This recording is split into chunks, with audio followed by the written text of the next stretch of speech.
जय राधा माधव जय कुंज बिहारी। जय राधा माधव जय कुंज बिहारी।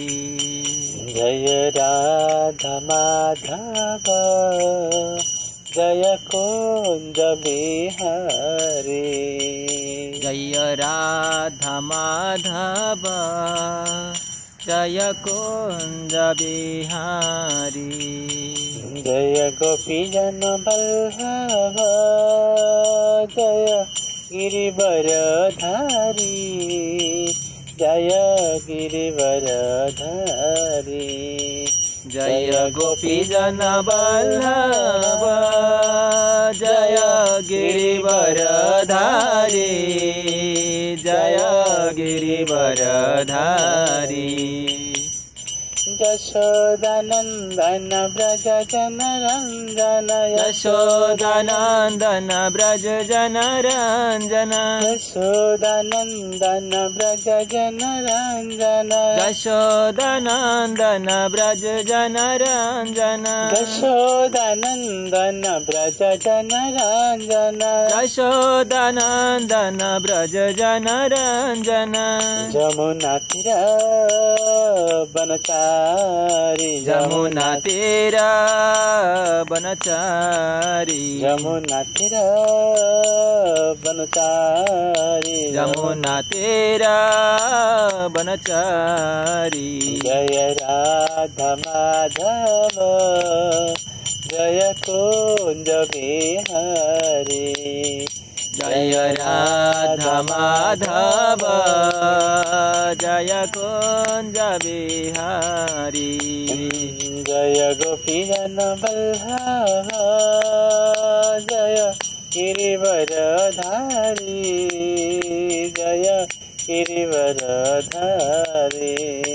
जय गोपीजन वल्लभ जय गिरिवरधारी। जय गिरिवरधारी। यशोदानंदन व्रज जनरंजन। यशोदानंदन व्रज जनरंजन।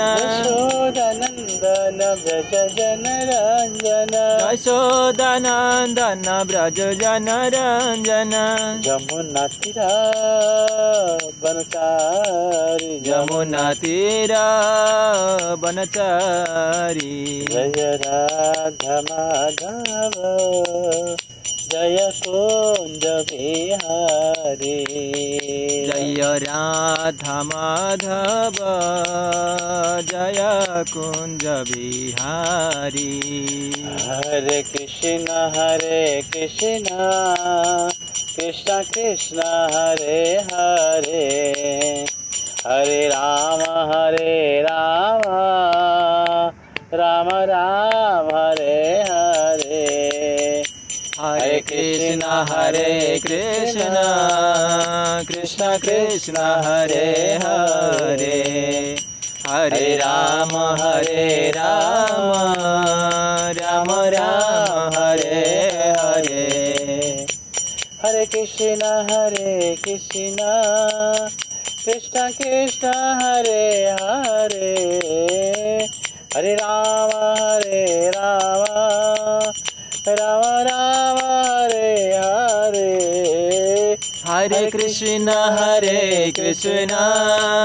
हरे कृष्ण कृष्ण कृष्ण हरे हरे। हरे राम राम हरे हरे।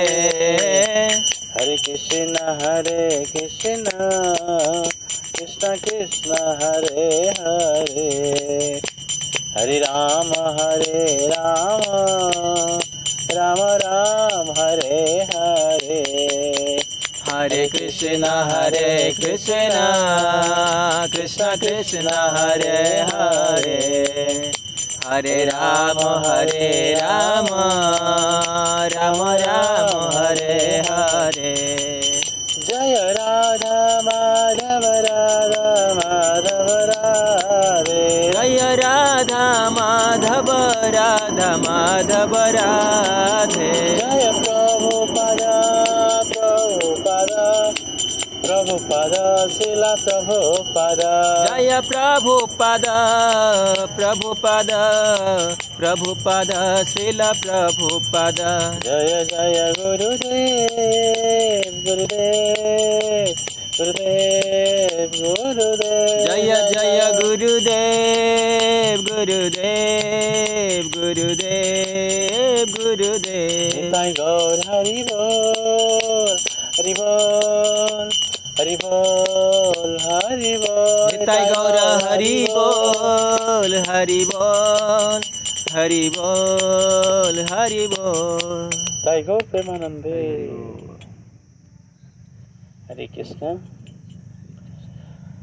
तो आज की जो हमारे जो प्रसंग है, तो संसार के लोग सब लोग पूछते हैं तो हमको किससे गुरु मिलेंगे, कहाँ से गुरु मिलेंगे, हम किसको गुरु चुने और कौन से गुरु हमको भगवत धाम लेके जाएगा। इसमें बहुत सारे मन में बहुत सारे सवाल लोग मन में रहता है, क्योंकि जो शब्द है गुरु, जो शब्द है गु और रू, गु मतलब अज्ञान रूपी अंधकार और रू मतलब ज्ञान रूपी आलोक।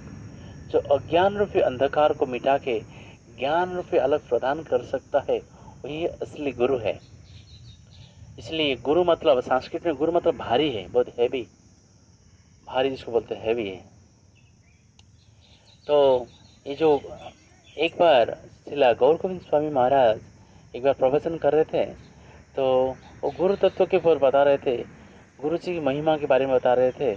तो एक भक्त ने एक क्वेश्चन पूछा, एक सवाल पूछा, तो बोला आप तो ज़्यादातर महाराज, आप तो ज़्यादातर गुरु जी के ऊपर स्ट्रेस दे रहे, ज़्यादा इम्पोर्टेंस दे रहे, और जो माता पिता हमको जन्म दिया है, तो जिसके कारण हम धरती में आए, अगर माता पिता और गुरु एक साथ रहेंगे हम किसको सम्मान करना चाहिए सबसे पहले। तुरंत गौर गोविंद महाराज ने बता दिए पहले गुरु को। तो इसे कैसे, तो पूछ रहे वो कैसे, ऐसे कैसे, वो भक्त बोल रहा है। तो तुरंत महाराज बोले आप देखिए, माता पिता का जो संबंध स्थापित किए, जिसके कारण हम इस संसार में आए, जहाँ पे क्या क्या है ना, जन्म मृत्यु जरा व्याधि आदि दैविक आदि भौतिक आध्यात्मिक, ये 7 प्रकार के कष्ट है। ऊपर से काम क्रोध लोभ मोह मद मात्सर्य हर व्यक्ति के अंदर भरा हुआ है। तो पूरी तरह से देखा जाए कि जलता हुआ स्थान है ये। निर्मलता जो बोलते हैं, एक दूसरे के साथ ईर्षा द्वेष करता है, कोई नहीं चाहता है और उसके सामने वाला के आगे वाला को उसके अड़ोस पड़ोस आगे बढ़ जाए। इतना क्रोध है, इतना अहंकार है, इतना कंपटीशन से आपस में। तो इस बीच में माता पिता की वजह से जीवात्मा यहाँ पे आया है। ये पूरी तरह से कष्ट भरा संसार है। और गुरु क्या करता है, यहाँ से तुमको निकाल के, इस स्थान से निकाल के लेके भगवत धाम चला जाता है। महाराज ने स्पष्ट बताया, महाराज बोले जिस माता पिता के कारण आप इस संसार में आए हैं, और यहाँ पे क्या है, दुख ही दुख है, पूरा दुखों में भरा हुआ है, दुख भरा संसार में हम आए। लेकिन गुरु क्या करते हैं, वो हमारा ये अवस्था को देखते हुए वो हमारे जो कष्ट को सहन नहीं कर पाते, तो वो क्या करते, आते हैं भगवान के प्रतिनिधि के माध्यम से आते हैं, यहाँ से हमको उठा के लेके भगवत धाम लेके चले जाते। तो महाराज बोले तुम बताओ ये दोनों में कौन, सबसे पहले हम किसको प्रणाम करना चाहिए। तो व्यक्ति बोला ना गुरु को ही प्रणाम करना चाहिए, क्योंकि गुरु जी हमको इतना बड़ा उपकार कर रहे, हमको भगवत धाम छोड़ देते। अंग्रेजी में बोलते ना, we are part and parcel of supreme lord, हम भगवान की अंश है। जब हम अंश है तो अंश की सेवा करना चाहिए, तो अंश की सेवा करेंगे तभी तो हम खुशी में रहें। तो इसीलिए गुरु का कार्य बहुत बड़ी चीज़ है। श्रील भक्ति सिद्धांत सरस्वती महाराज की कोटेशन के हिसाब से महाराज तो चैतन्य चरितामृत की कोट करते हैं, तो बोलते हैं असली गुरु आपको कैसे प्राप्त होगा। तो भक्ति सिद्धांत सरस्वती महाराज चैतन्य चरितामृत की तो उन्होंने वर्णन करते हैं, ये आता है आपका मध्य लीला में चैप्टर 22 और वर्ष नंबर 47 में आता है। कृष्ण यदि कृपा करे कोनो भाग्यवाने गुरु अंतर्यामी रूपे सिखाया आपने। When Krishna decides to be kind to someone, fortunate soul, then he personally directs that person from within us, the super soul, and from without us, the spiritual master. जब कृष्ण की दया होता है, इसमें चैतन्य चेतावनी में ऐसे लिखा गया है, जब कृष्ण दयावान होते हैं तो वो क्या करते, परमात्मा के रूप में, सुपर सोल के रूप में अंदर से प्रेरणा करते हैं और बाहर से वही कृष्ण साक्षात गुरु बन के आते। इसलिए जो गुरु है तो कौन, ये साधारण धरती की व्यक्ति नहीं है। इसलिए हमारा जो 10 नाम अपराध से तीसरी नाम अपराध है, गुरु को साधारण व्यक्ति नहीं समझना है, गुरु को अवज्ञा ना करना और उनको साधारण व्यक्ति ना समझना। वो साधारण व्यक्ति नहीं है।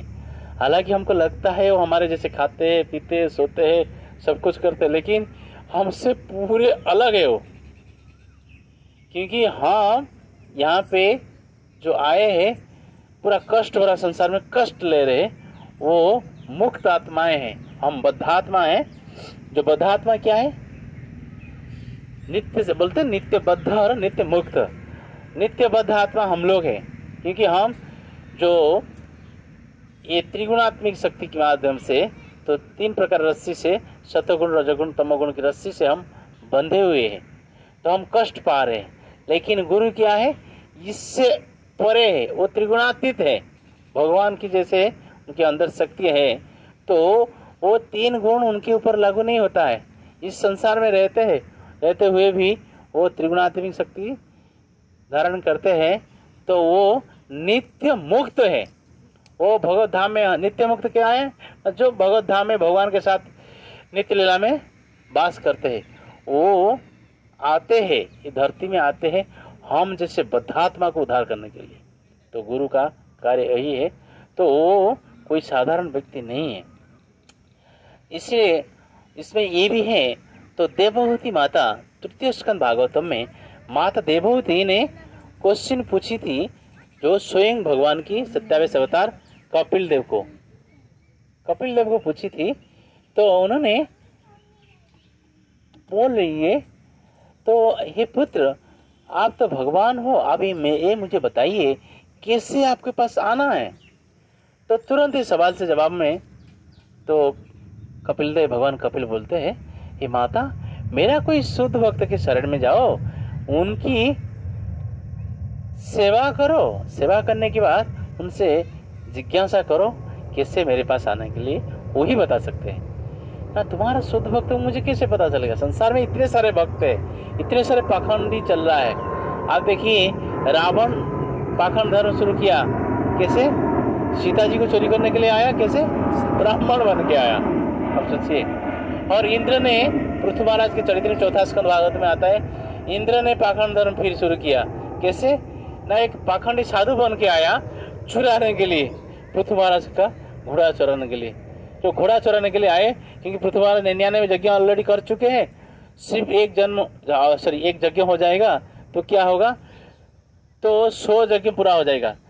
तो शास्त्र में ये भी लिखा गया है, 100 यज्ञ अश्वमेध यज्ञ जो अच्छी तरह से कर लेता है, 100 अश्वमेध यज्ञ जो अच्छी तरह से कर लेता है, उसको इंद्र का पोस्ट मिलता है। इंद्र एक पोस्ट है, इंद्र नहीं है, कोई व्यक्ति है, इंद्र एक पोस्ट है। जिन्होंने 100 अश्वमेध यज्ञ करेगा उसको इंद्र पोस्ट मिल जाएगा। जिन्होंने 100 जन्म पूरे ब्रह्मचर्य पालन करेगा उसकी ब्रह्मा की पद मिलेगा। इस सारा शास्त्र में लिखा गया है। तो यहाँ पे पृथु महाराज ने 99 यज्ञ अश्वमेध यज्ञ कर चुके हैं, सिर्फ एक यज्ञ बचा था। इंद्र ने सोचा शायद मेरे पोस्ट लेने के लिए शायद यज्ञ कर रहे, तो 6वें वर्ष में एक साधु बन के आ गया जो घोड़ा चोरा के लेके जा रहा था। तो विजिताक्ष जो है पृथु महाराज जो पुत्र है उनको परास्त करके वो घोड़ा रखे। तो इसमें कहने का तात्पर्य क्या, देवहूति माता बोलती है, संसार में बहुत सारे पाखंड धर्म हुआ है, बहुत सारे पाखंडी साधु घूम रहे, मैं किसको गुरु मानूं? तो फिर ये सवाल के जवाब में तो कपिल देव बोले, तितिक्षव कारुणिका श्रुदा सर्वदेहिना अजात सतव संत साधव साधु भूषण। ये माते, आप ये गुण देख लेना, जिसके अंदर पाया जाएगा तो उसी को शुद्ध भक्त मानना। जो तितिक्षव मतलब सहनशील व्यक्ति है, और जो सत्यवादी है, और जो शास्त्र को मानता है और शास्त्र की उपदेश संसार को देता है, और जिसकी कोई शत्रु नहीं होते संसार में, जिसकी कोई शत्रु नहीं होते, वो ऐसा जो भक्त है वो बड़े अलौकिक होता है। उसी व्यक्ति की शरणागत आ जाओ, हो जाओ, तुम्हारा उद्धार कर देगा, तुमको वो मेरे पास ले आएगा। तो यहाँ पे शिक्षा यही है। तो लोग बोलते हैं किसको गुरु चुने, तो ये स्पष्ट चीज़ है, यहाँ पे शास्त्र के माध्यम से बोलता है शास्त्र।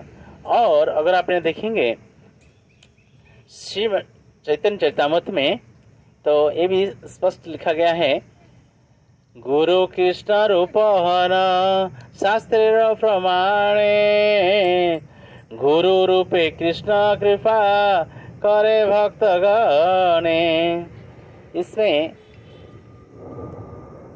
आदि लीला की चैप्टर 1 वर्ष नंबर 45 में तो व्याख्या करते हैं, तो बोलते हैं according to the revealed scripture the spiritual master is the manifestation of Krishna. Krishna comes in the form of guru to show his mercy on the devotee. अगर कोई व्यक्ति के अंदर भगवान को पाने के लिए जिज्ञासा हो जाता है, तीव्र इच्छा हो जाता है, जो परमात्मा है, जो सुपर सोल है, तो सबके हृदय में बैठे हुए हैं, तो वो क्या करते, तो वो एक उनकी कृष्ण कृपा की मूर्ति के रूप में आते हैं, जो साक्षात गुरु है, साक्षात कृष्ण की कृपा की मूर्ति बन के आते हैं, वो साक्षात गुरु है। तो अगर आपने चैतन्य चरितामृत की आदि लीला की चैप्टर 1 वर्स 58 देखेंगे, 58 में बोलते जीवे साक्षात नाही ताते गुरु चैत्य रूपे, शिक्षा गुरु होया कृष्ण महंत स्वरूपे। बहुत महत्वपूर्ण शिक्षा यहाँ पे देते हैं। तो since one can not directly experience the Guru as the super soul, Krishna appears as शिक्षा गुरु in the form of a highly advanced wisdom। बहुत स्पष्ट है यहाँ पे। लोग बोलते हैं हमको पता नहीं चलेगा किसको हम गुरु माने, लेकिन मन में इच्छा है, तो फिर भगवान क्या करते हैं, चैत गुरु रूप में अंदर से प्रेरणा देते हैं, और बाहर से क्या करते हैं, कोई एक उच्च कोटि जो उत्तम अधिकारी भक्त, जो एक्सल्टेड पर्सनालिटी जो है, उसको क्या करते हैं, शिक्षा गुरु रूप में तो तुरंत आते हैं, कृष्ण ही आते हैं। तो इसलिए शिक्षा गुरु को भी हल्के से लेना नहीं चाहिए, क्योंकि वो आपको हर समय आपका जितना सारे अनर्था है सब काट के, आपका जो जितने सारे ऑब्स्टेकल्स है भक्ति का, जितने सारे बाधक है, सारा कुछ काट कूट के, सारा कुछ नष्ट करते हुए आपको एक दीक्षा गुरु के पास लेके जाएगा, जिसके माध्यम से आपका भगवतधाम प्राप्त हो जाएगा। यहाँ पे पूरा स्पष्ट है। तो गुरु हमको कैसे मिलेगा? अगर हमारे मन में इच्छाएं हैं तो भगवान को पाने के लिए, तो भगवान क्या करेंगे, तो एक शिक्षा गुरु आपको सामने ले आएंगे। वो साक्षात कृष्ण ही है, वो कृष्ण जैसे उनको सम्मान करना चाहिए। तो एक उन्नत वैष्णव जो है, उत्तम अधिकारी वैष्णव जो है, उनको आपके सामने ले आएंगे, आपके सामने प्रकट कराएंगे, जिसके माध्यम से उनकी से ज्ञान लेते लेते तो फिर आपका क्या होगा, तो एक दीक्षा गुरु के साथ मुलाकात करेंगे, और दीक्षा गुरु के माध्यम से फिर क्या होगा, आप भगवतधाम चले जाएंगे। ये स्पष्ट प्रमाण, शास्त्र के प्रमाण है। और व्यक्ति की निष्ठा होना चाहिए, व्यक्ति की निष्ठा होना बहुत जरूरी है, वो शिक्षा गुरु के प्रति और दीक्षा गुरु के प्रति। खासतर से जब हम जहाँ तक गुरु की बात बोलते हैं, बोलते गुरु मतलब है भी है, लेकिन हम तो हल्के से लेते हैं।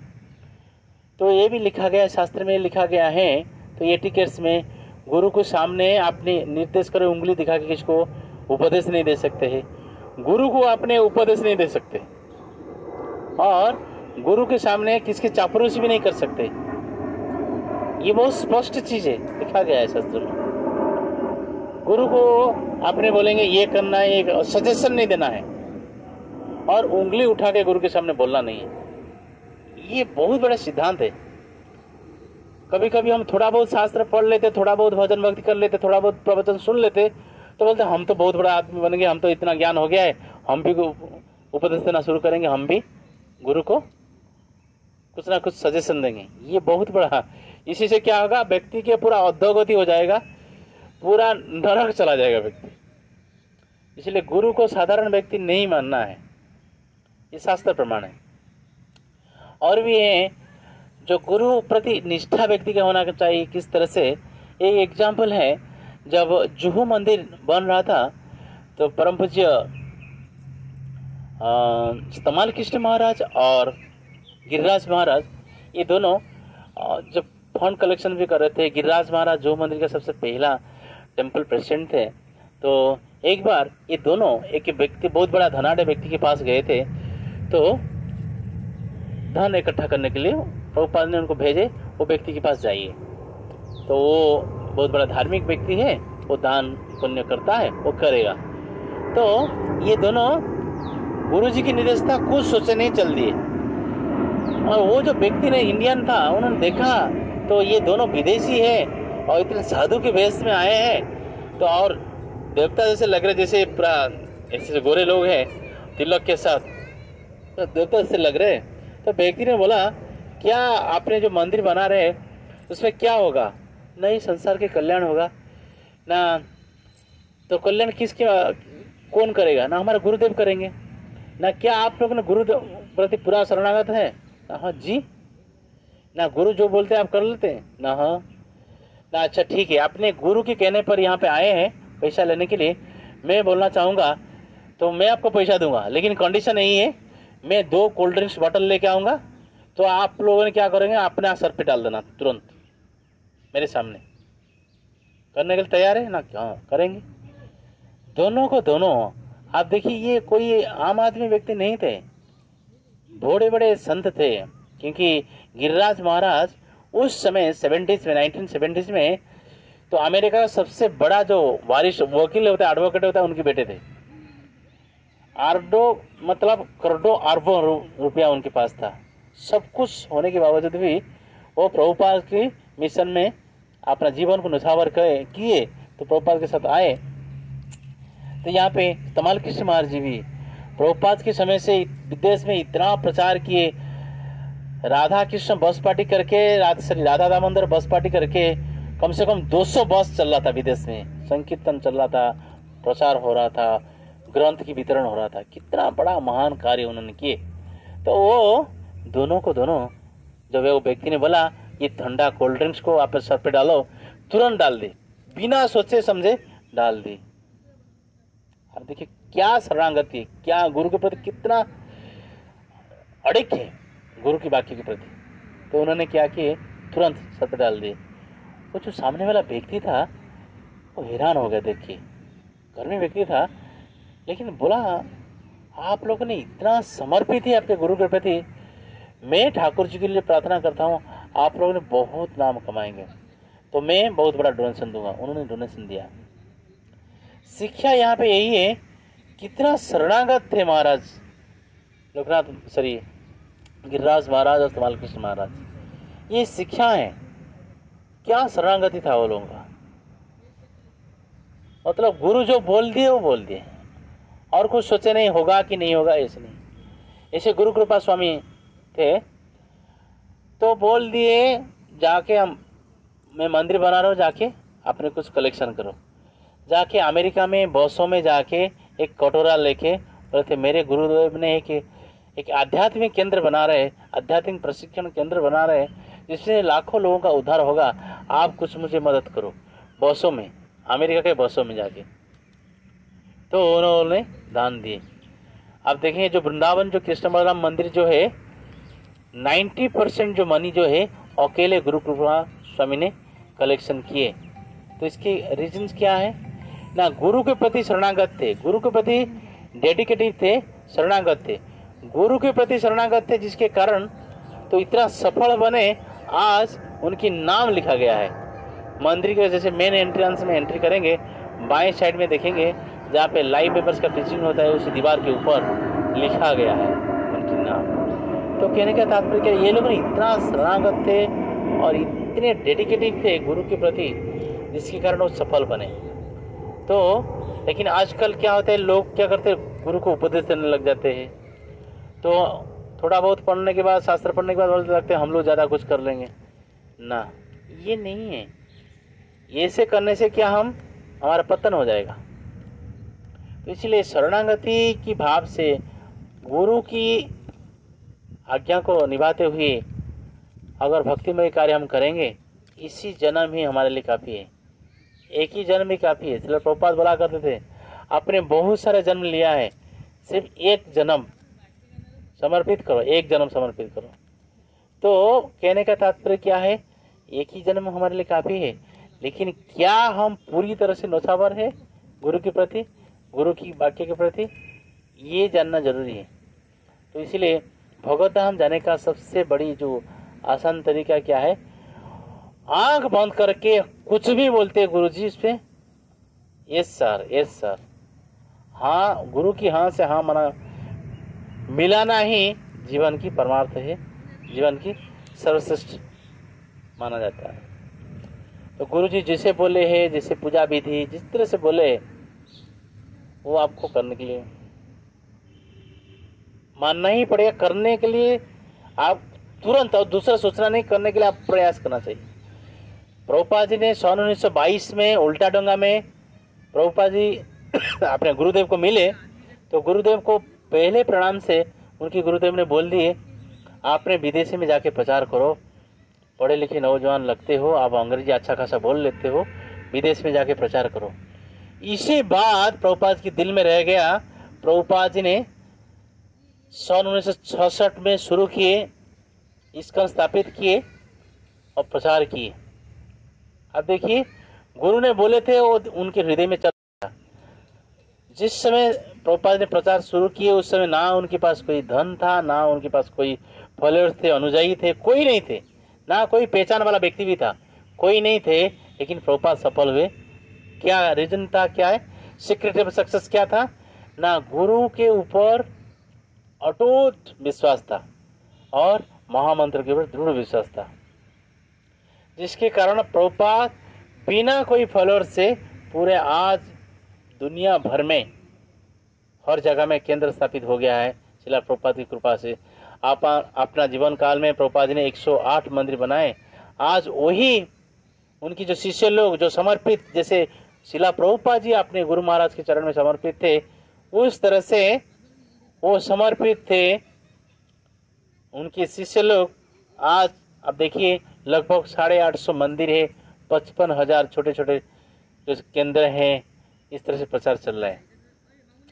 तो कथा भी आता है इस तरह से, जब गौर गोविंद महाराज तो बचपन में जब 5 साल की उम्र में उनकी ननिहाल में जो गोपाल जी थे, गोपाल जी साथ खेला करते थे, उनके साथ बातें क्या करते थे, छुपा छुपी खेला करते थे। वो बचपन से खेलते थे, भगवान के साथ संगत मिला था। लेकिन जब 1973 में वृंदावन में प्रभुपाद के साथ पहला मुलाकात हो गया, तुरंत उसी दिन से प्रभुपाद बोले, इज माई स्पिरिचुअल मास्टर, यही मेरे गुरुदेव है। पूरा शरणागत हो गए। प्रभुपाद ने जो बोले हर कार्य को एस प्रभुपाद बोलते हुए करते गए। आप देखिए, श्रीधाम वृंदावन में उनकी महाप्राण हुआ, तो भगवत धाम गए, तो भगवान के सामने कथा करते करते शरीर छूट गया। कैसे? गुरु को पूरी तरह से तन मन धन सब कुछ नछावर कर दिए थे, जिसके कारण स्वयं भगवान के धाम में, भगवान ऐसे तो श्रील प्रभुपाद जैसे कोई भक्त हम तो है ही नहीं, लेकिन देखा जाए तो साक्षात भगवान आके उनको लेके गए। ऐसा ही सिचुएशन था। तो कहने का तात्पर्य क्या है, गुरु के प्रति जो जितना शरणागत है, जितना समर्पित है, उस व्यक्ति की जो स्पिरिचुअल लाइफ जो है, तो स्पिरिचुअल और आध्यात्मिक, स्पिरिचुअल और मैटेरियल दोनों ही जो है उज्जवल हो जाता है, सिर्फ गुरु के प्रति समर्पित होते हुए। तो साथ साथ में लेकिन हम लोग का जो व्यवहार भी होना चाहिए। गुरु जिस आसन में बैठते हैं, गुरु जिसको चप्पल पहनते हैं, जो तदीय वस्तु है, उसको हम कभी यूज नहीं करना चाहिए। और जो हमारा जो शिक्षा गुरु भी है, शिक्षा गुरु के आसन में भी नहीं बैठना चाहिए, उसके पास में नहीं बैठना चाहिए, क्योंकि थोड़ा सा दूरी मेंटेन करना है। क्योंकि ही इज रिप्रेजेंटिंग तो दीक्षा गुरु, वो दीक्षा गुरु को ही रिप्रेजेंट कर रहे, वो उनकी फॉलो कर रहे। तो हमारा जो परंपरा क्या है, हमारा सिस्टम क्या है, पूरा परंपरा से आया है। हम कैसे समर्पित है हमारे शिक्षा गुरु के प्रति, उसी हिसाब से हम देखा जाएगा हम कितना समर्पित है हमारा दीक्षा गुरु के प्रति।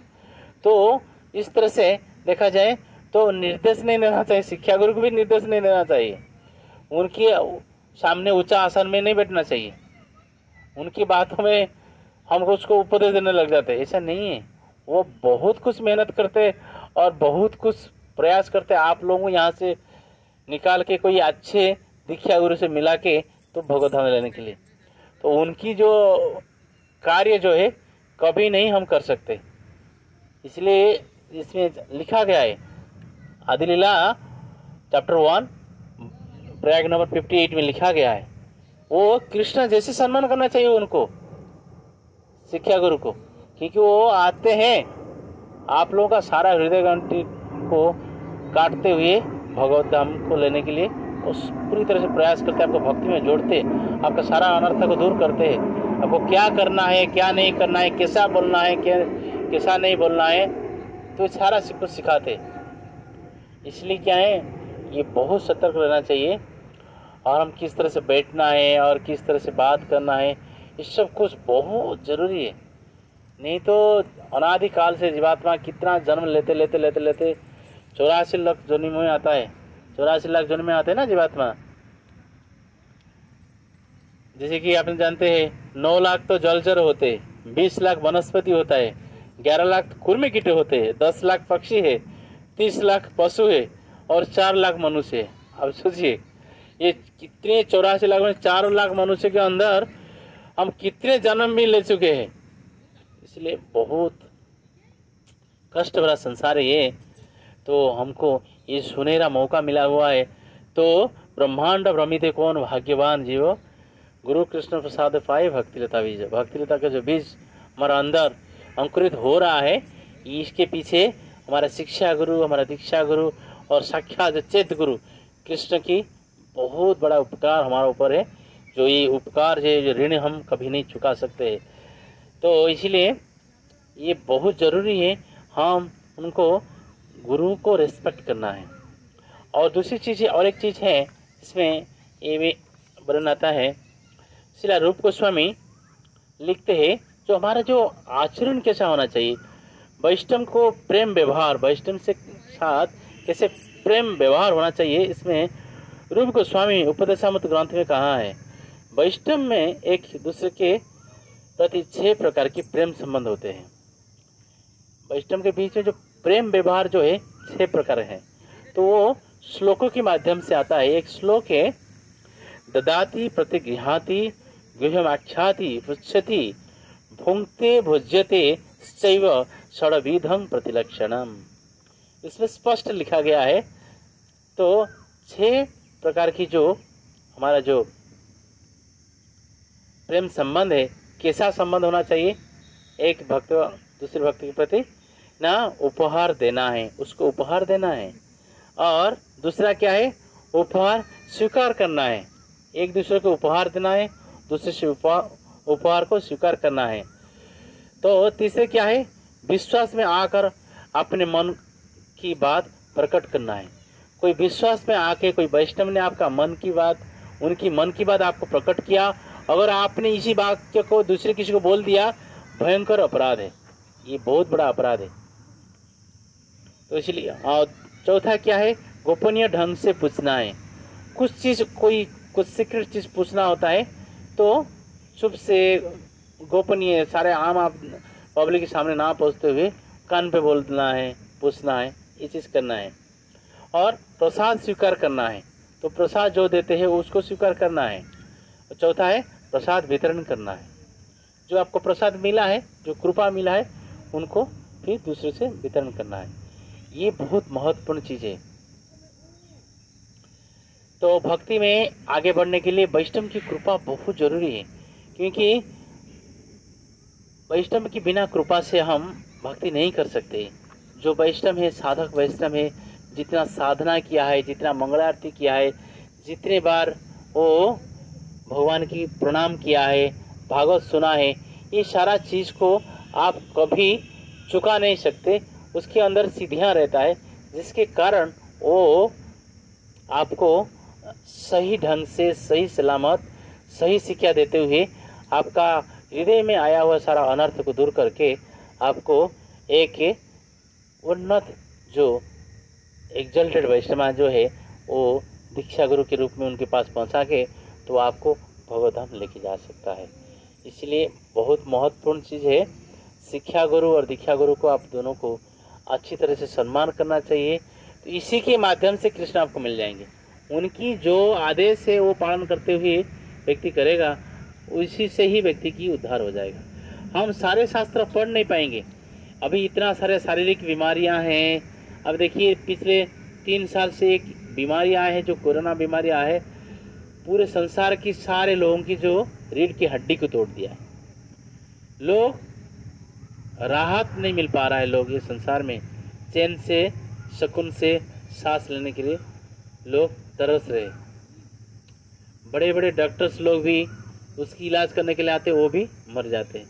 तो कहने का तात्पर्य क्या है, ये यहाँ पे कष्ट भरा संसार में हमारा शरीर भी ठीक नहीं रहता है, हम ठीक ढंग से बैठ भी नहीं पाते हैं, पढ़ भी नहीं पाते हैं, शास्त्र का श्रवण भी नहीं कर पाते। सिर्फ गुरु की सेवा, शिक्षा गुरु, दीक्षा गुरु की सेवा करते हुए उनके निर्देशन अगर हमें पालन करेंगे तो इसी जन्म में हमारे लिए काफ़ी है। और जैसे कि लोग बोलते हैं, प्रभु जी आप लोग बोलते हैं माला जप करने के लिए, जब हम करते हैं, लेकिन माला जप हम मन लगता नहीं है। मन लगेगा जो माला जप करते जो लोग ने, जैसे कि शहर में रहते हैं, घर के अंदर तुलसी स्थापना करते हुए तुलसी के सामने जप करिए, नहीं तो छत के ऊपर तुलसी रख के जप करिए। साथ में जप करने का विधि भी है। कभी कभी लोग बोलते हैं हम तो कुर्सी में बैठ के जप करते हैं, कुर्सी में ऐसे बैठ के सो के भी जप करते हैं, सो में जप करते करते क्या है सो ही जाते, ये अपराध है। और कभी कभी जैसे नींद लगता है, हम क्या करते हैं, ऐसे दीवार में ऐसे लग के ऐसे प्रणाम करते हुए ऐसे आंख बंद करके करते करते उधर ही सो जाते। ऐसा नहीं है। तो शास्त्र में आचार्य लोगों ने बोले हैं, अगर एक स्थान पे बैठ के अगर व्यक्ति अगर 16 माला करता है ना, तो उसकी 100% सिद्धियाँ प्राप्त हो जाता है। और ख़ास तरह से जो लोगों ने नौकरी करते हैं, सुबह एक जगह में बैठ के अगर नहीं कर पाते, तो ये भी हमारे आचार्य लोगों ने बताए, कम से कम एक स्थान में बैठ के सुबह सुबह 10 नहीं तो 12 माला तक कर लेना चाहिए। इससे 100% उसकी ऑफिस की लाइफ भी सुधर जाएगा, ऑफिस की जो कलीग्स है उनकी लाइफ भी सुधर जाएगा, और ये व्यक्ति की लाइफ सुधर जाएगी, व्यक्ति की परिवार भी सुधर जाएगा। इससे बहुत सारी शिक्षाएं हैं। तो ये शॉर्ट वीडियो था, कैसे हम गुरु को चुने और कैसे हम अच्छी तरह से माला जप करें, और कैसे गुरु, शिक्षा गुरु, दीक्षा गुरु की सेवा करते हुए उनकी सिर्फ आदेश को पालन करते हुए हम आसानी से भगवतधाम चले जाएंगे। इस तरह से एक वीडियो था। हरे कृष्ण। वीडियो को देखने के लिए आपने सब्सक्राइब करिए चैनल को, और आपको अच्छा वीडियो आगे मिलता रहेगा। हरे कृष्ण।